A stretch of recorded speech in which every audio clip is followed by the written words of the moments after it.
Tell them, say, like this video. Like this video. Subscribe to the channel. Subscribe to the channel. And share it so your friends can watch. Share it so your friends can watch. Give them a thumbs up. All right. And no to get a thumbs down. Say no to get a thumbs down? Yes. Tell them, say, you better like this video. Yeah, you better like this video.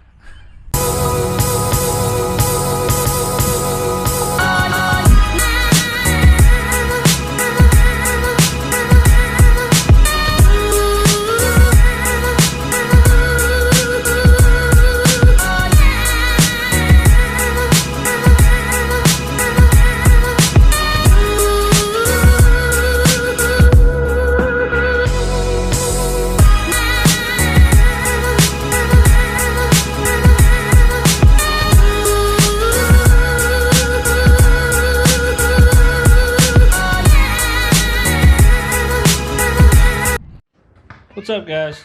Zach here. I ain't made a video in a while. I apologize. A lot's been going on. I'm sure the whole world knows COVID-19 and all that crap, and you know it's a serious thing. And I've been working and we've been moving. If those of you who've seen my old videos, this is my new garage. It's an attached. It's not as big, but it's nice. I've got a lot of stuff here where we've just moved. A lot of junk I got to go through. Got to get my tools in order. My toolbox is over there in the corner. So yeah, gonna do a video today on the Jeep. Ain't done one of those in a while. I bought a roof rack for, let me make sure I'm in the camera here. I bought a roof rack for the Jeep.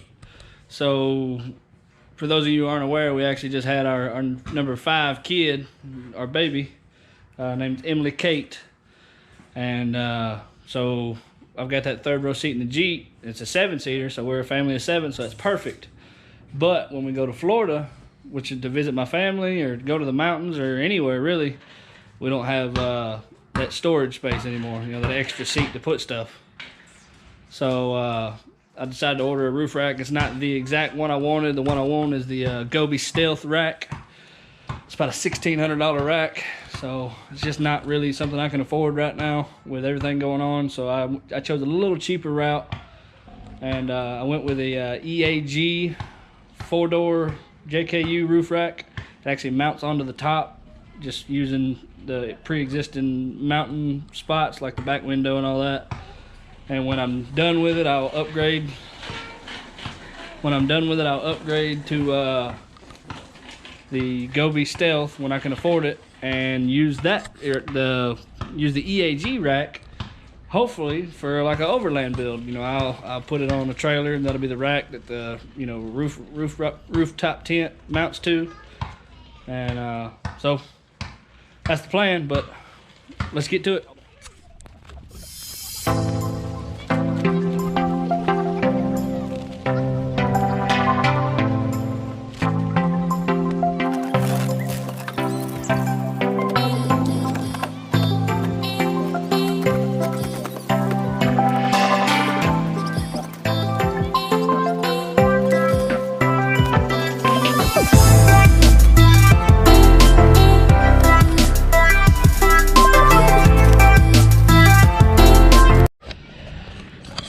Alright guys, I just got it out of the box. It was a little bit more of a chore than I thought. I had to cut the camera off, taking too long. But got everything out. Kind of got it laid out the size, and I ain't gonna lie, it's nicer than what I thought it was. I mean, no matter what, it's still not gonna hold the weight that I want it to. So I wanted to be able to hold a rooftop tent with, you know, all of us in it. So it's got to be 700, 800, 900 pounds to be able to hold. This is only good up to 300 pounds, but it'll hold our luggage so we can go on trips. But I'll show it to you real quick.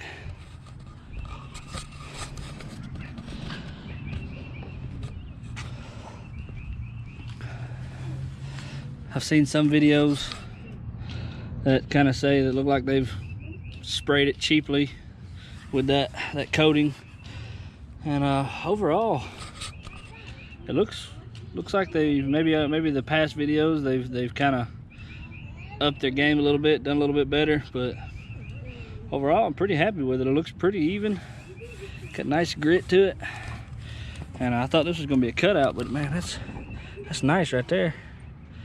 Got that stainless right there, or aluminum, something. Well, it's a little loose. Bolts on, I can tighten that up. But yeah, that's nice right there. I like that. But yeah, this is it. It's pretty bigger than what I thought too. Hold more luggage than what I need, really. Got all the hardware down there, and it's gonna go on that beast right there. So don't mind the trash over here. I'll pick that up when I'm done. I'm gonna look at the instructions and see what all I need. All right, guys. All right, guys. After consulting with the instruction guides,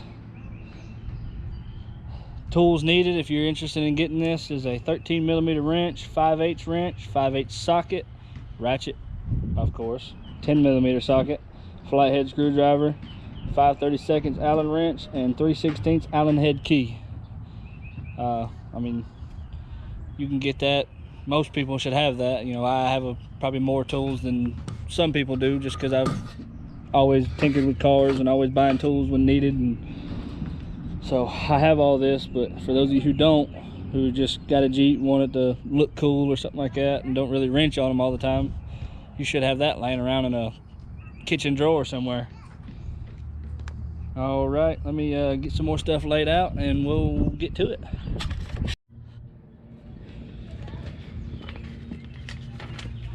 All right, guys, the instructions, first one says remove window hinge covers with flathead screwdriver. I hear they break a lot, so let's find out.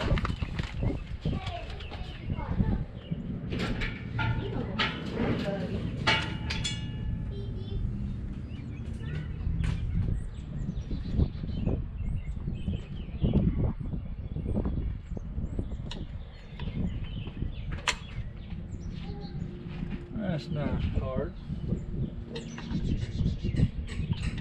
What, baby? All right, guys. Got to take these two bolts out. They're 10mm bolts. I saw a video, somebody else done it.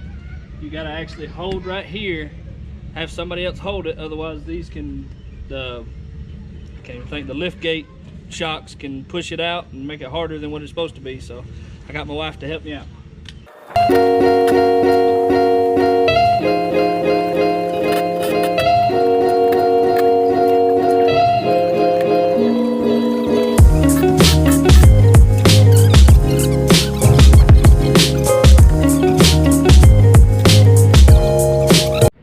Alright guys, next step is to grab the piece A, which is the rear piece of the rack that's going to go on these brackets right here, and just set it up there. Some people I've seen put it all together and then lay it up there all at once. I'm by myself. Like, I got my wife. I had a buddy who said he would help me, but I don't know how he'd do with my YouTube videos. I'll ask him later for the next thing. I decided to do it. I was bored today, and we're practicing social distancing, so I figured if I could do it by myself, I wouldn't need somebody else. So anyway, anybody can lift this up. I'd say even a female could probably lift this piece up. Just be careful not to drop it on your top and crack it, because it is just fiberglass.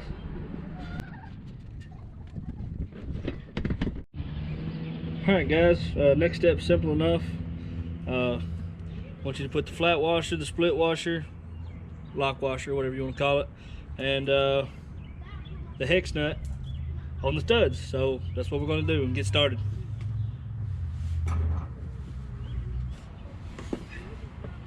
Alright guys, I'm going to tighten those down just a little bit to kind of get a little bit more level. I'm sorry, I'm probably walking too close to the camera.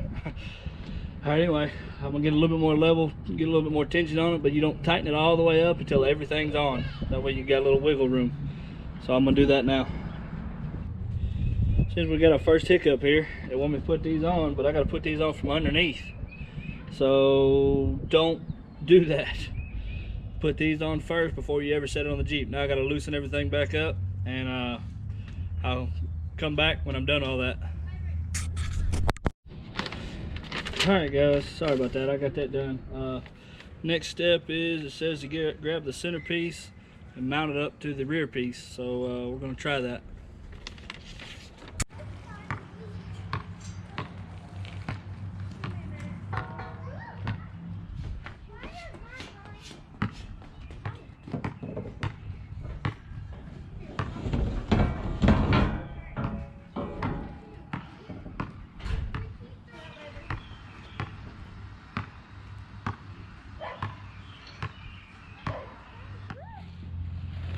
Alright guys, got the middle section bolted down. Now it's time to move to the front section. Got the front section. I went ahead and put the little rubber spacers on beforehand because we've learned our lesson from the last one. So let's do that.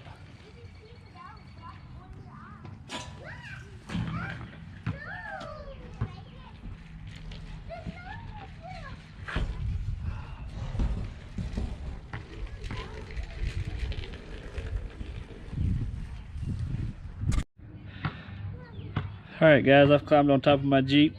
I wouldn't advise doing it, but I've been up here a couple times before with camping gear, stuff like that, just strapped down to the top of the roof without a rack. So I know kind of where the weak points are and not, but just a whole lot easier. So I'm gonna get up here, bolt this down, try to get it done quickly. Alright guys.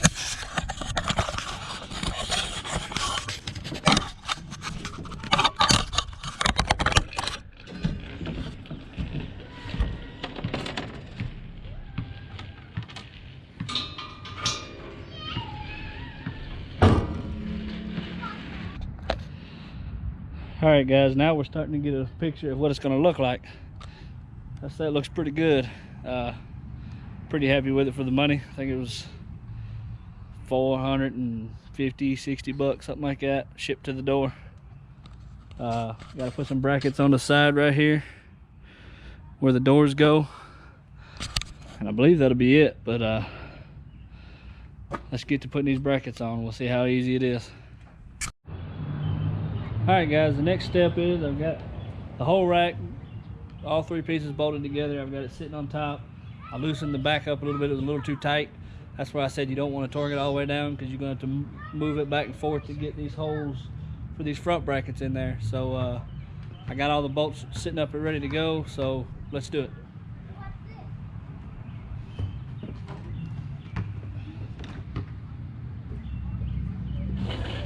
Alright guys, I took a little time off camera to try to redo some stuff, figure stuff out. One thing I've noticed is you want to leave all the brackets up top loose. And you want to put these things on, which is this right here. Get them into place where they go. And I left the last one off so you can kind of see how I put mine on. Very simple, very easy. But I'm going to put this last one on, and then I'm going to try to more or less just figure out where the top is center, so I can get it dead center of the Jeep. Because if you're like me, you pay enough for your Jeep, you want everything to look just perfect.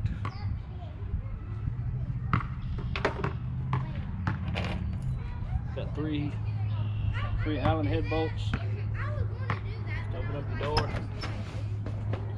Get this out of the way so y'all can see.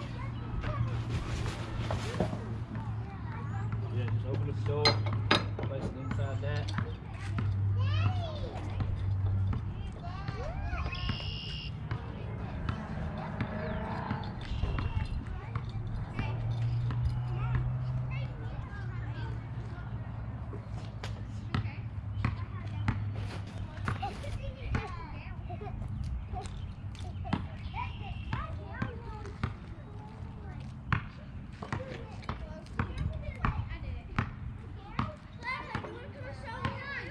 Take the Allen head.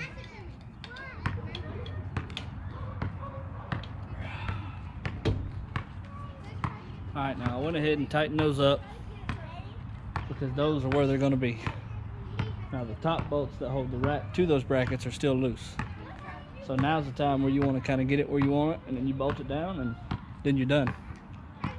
So I'll let y'all see the finished product in just a second. Alright guys, that's the finished product. I don't know if you can see all of it or not, but it's mounted on. Bolts up here. I take these two bolts out. That did break, so oh well. I'll get some more. Clamps down right here. Let's see what I can see. Got the bracket. Clamps underneath here. Clamps down right here.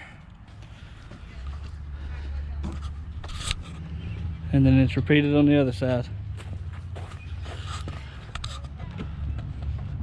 So I mean, overall,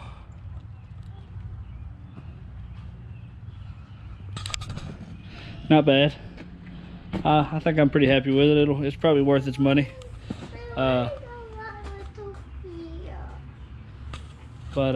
yeah, I'm pretty happy with it. It'll do its job. It'll hold our luggage and allow us to carry things in the Jeep when every seat's taken up. Like I said, I do have a third row seat in there. It's a 7-seater Jeep Wrangler. I use the TerraFlex brackets and a seat out of a 2-door JK. Just for those of you who are curious about doing it, look it up. Third row Jeep JKU third row TerraFlex brackets, and I think they're like $300 or so, give or take. I don't know what they are now, but yeah, I think it'll do its job.